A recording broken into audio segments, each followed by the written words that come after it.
Hello everybody and welcome. In this video I will show you how to change ear tips on your headphones SENNHEISER CX200.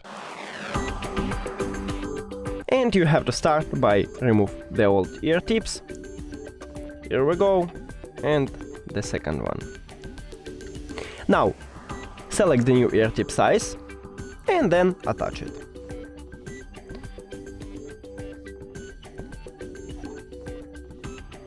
Here we go, and for the second one.